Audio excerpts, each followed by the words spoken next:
Hey guys, it's Rylan here, 4-Wheel Online. I'm here with Pete from ADD. Hello. He's gonna tell us about some really crazy looking bumpers, man. Ta-da. Take it away, Pete. Hey guys, thanks for coming out and taking a look. We manufacture a line of bumpers for every major full-size truck. I want to show off today is the Honey Badger line. This is brand new to us. The Toyota Tundra is a 14 we just built for you guys at Keg Media. This is the first time we've done the Honey Badger line on a half-ton truck. Until right now, it's exclusive to 3/4 and 1-ton trucks. I'll take you over and show you those in a minute. Big thing with these bumpers is, and we're guilty of it too, is that there's only so many ways you can bend a radius bar. After a while, you start doing curved bumpers, a race style bumper. What happens is they all start looking the same. When you look at this truck and you step back for 1 sec, you see this super cold, sharp lines. I mean, very hard lines. When you see this truck coming towards you, you're not confused with the other bumper on the planet. I mean, this is a bumper that's, you know, it's not a guesswork of whose bumper. You look at that, that's an ADD bumper, it's a Honey Badger bumper. You know your truck in a parking lot. You're not getting lost in the crowd. Sure. Gonna come standard with a 40-inch rigid light bar up on top, 20-inch mount on the bottom. It's gonna mount for dualies, mount for a winch, and then it's gonna mount for 10-inch on the sides. So you've pretty much loaded up with all the lights you can get to. Yes, you got the 20, the 10s, the 40.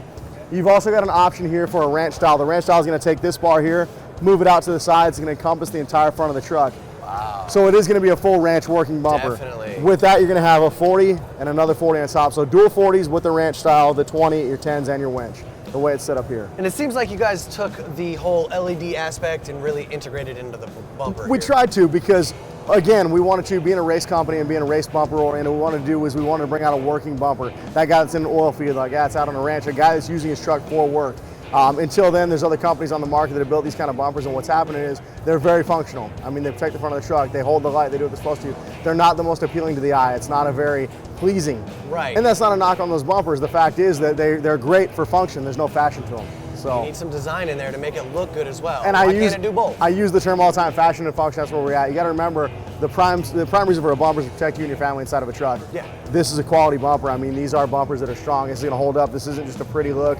I mean, if you look at the gauge of steel here, you look at how thick these bumpers are, they hold an impact. So we get emails all the time, you know, social media, hey, we got in an accident, we hit a deer, and they show a picture of the truck and the bumper took it. Hey, thanks for making a quality product. Definitely, for us to be man. able to make a product that looks this cool and get a letter from somebody who's in an unfortunate situation and hear that our product saved their family's life, that's awesome. I mean, this is a super cool feature. Right. Again, with encompassing on the lights though, you know, we tried to work in as many lights as we could because we wanted a working bumper, but we had to protect those lights as well. You're talking about $1,100 light bar. We're talking some expensive lights here, man. You got about $2,600 worth of lights on this bumper before you get into the grill. Yeah. So. And now there's the back bumper.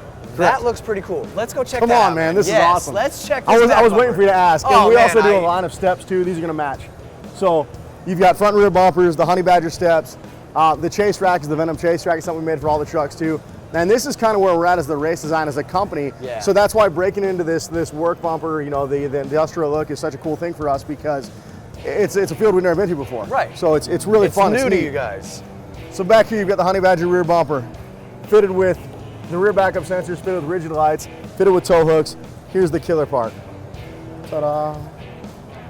Before you had a cutout for your license plate lights, and yeah, some days we're doing lights in the back. We've always done this. But then you've got a big chunk of steel and wasted space. Now you've got locking toolboxes. Right in the bumper. That's it, both sides. And they lock with the key and everything. You need a warrant to get in there. That's what we like to hear now. I mean, that's a great way that you guys have taken a space that was normally just empty. Nothing. And you've made it into something. Correct. And what I want to do is I want to jump over to the big trucks now, if you could. Yeah, let's do it. And again, the Tundra, this is super cool because it's the first half-ton truck we've ever done these on. Sure. Want to jump over here too, because here's the thing, if you take a look, you know, there's not it's a sizable amount of room. But guys that are running trucks like this, you know, they may be doing a tow strap or a tie down, something like that. Sure. This isn't a truck. I mean, looking at this beautiful truck, it's not something they're gonna go out and be working in a oil field. No. Let's go over to 3/4 ton and 1-ton trucks. Sure. F450, this is a tow vehicle. This towed out a fifth wheel with 2 trucks for the show on it. Whoa. Now you've got a reverse dimple eye hole on top here, so what you've got here is you've got a non-slip surface. So you've got a working bumper. You got a guy that's in the oil field, a guy that's out in the dirt. Right. He stands up on here. The last thing you want is him to fall and, you know, hurt himself. Oh yeah. You got that. You've got rigid dualies in the back, so when you're going back, you know, it lights up. You've got real usable backup light. Okay. You've got the reverse sensors. These work all in coordination with Ford's factory design. We don't change anything when it comes to the backup sensors, front sensors. We put those in as close to the same spot as we can. from the original. And that's integral for when you have these newer vehicles that have these sensors. They usually, when you get rid of them, it usually creates problems. It's 100% true. There's some sort of a dash light that comes on that never goes away now. Well, that, if you switch, like when you're putting these together, if you switch this one and this one, they'll go off on their own. Automatic. So they've got to go back. This one's got to go to the left, to the center, to the right center, to the outside center. I understand. And there's other companies out there doing like tabs to hang underneath. These companies spend millions of dollars in R&D to get this right. So it's not for us to start changing their design. We try and put them in the same spot as when they came off. That's a good idea. What I want to do is I want to jump into the same things on the Toyota is these doors.